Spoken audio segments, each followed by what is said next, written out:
मणिपुर के CM N Birender Singh ने रविवार शाम अपना इस्तीफा गवर्नर को सौंप दिया। गवर्नर अजय कुमार भल्ला ने इस्तीफा स्वीकार कर लिया है और बीरेन्द्र सिंह से कार्यवाहक मुख्यमंत्री के तौर पर पद संभालने के लिए कहा है। बीरेन्द्र सिंह पर राज्य में 21 महीने से जारी हिंसा के चलते काफी दबाव था। विपक्षी पार्टियां भी लगातार एनडीए से इस मुद्दे पर सवाल पूछ रही थी। इस्तीफे का फैसला लेने से पहले बीरेन्द्र सिंह ने रविवार सुबह केंद्रीय गृह मंत्री अमित शाह से दिल्ली में मुलाकात की थी। नए मुख्यमंत्री पर फैसला 1-2 दिन के भीतर लिया जाएगा। ITLF ने कहा, बीरेन्द्र सीएम रहे या नहीं, हमारी मांग अलग प्रशासन की।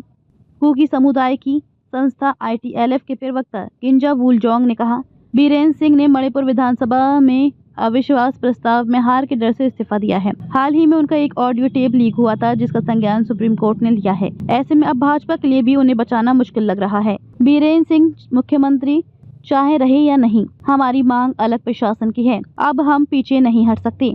बहुत खून बह चुका है। एक राजनीतिक हल ही हमारे मुसीबत का समाधान कर सकता है। कुकी समुदाय अलग प्रशासन की मांग को लेकर अब भी जस का तस कायम है। राहुल बोले, पीएम को तुरंत मणिपुर जाना चाहिए।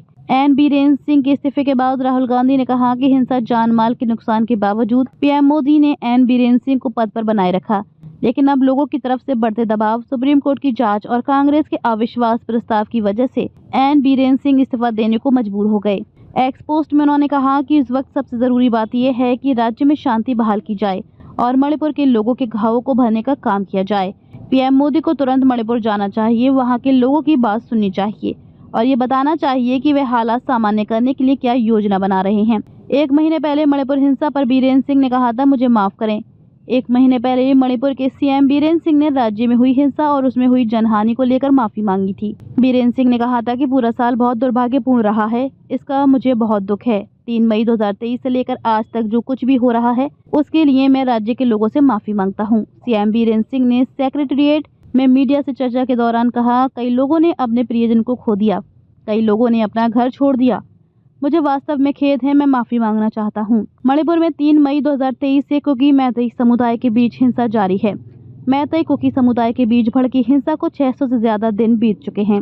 बीरेन्द्र ने बताया, मणिपुर में मई 2023 से अक्टूबर 2023 तक गोलीबारी की 408 घटनाएं दर्ज की गईं। नवंबर 2023 से अप्रैल 2024 तक 345 घटनाएं हुई।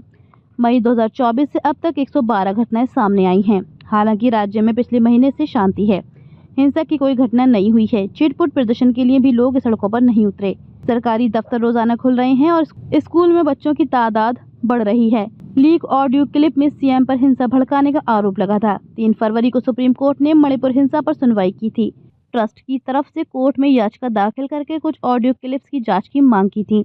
दावा किया गया था कि ऑडियो में सीएम कथित तौर पर कह रहे हैं कि उन्होंने मेथियों को हिंसा भड़काने की अनुमति दी और उन्हें बचाया। याचिकाकर्ताओं के वकील प्रशांत भूषण ने कहा, जो टेप सामने आए हैं वे बहुत गंभीर हैं। इस पर CJI संजीव खन्ना और जस्टिस PV संजय कुमार की बेंच ने मणिपुर सरकार से कहा कि सुनिश्चित करिए कि ये एक और मुद्दा न बने।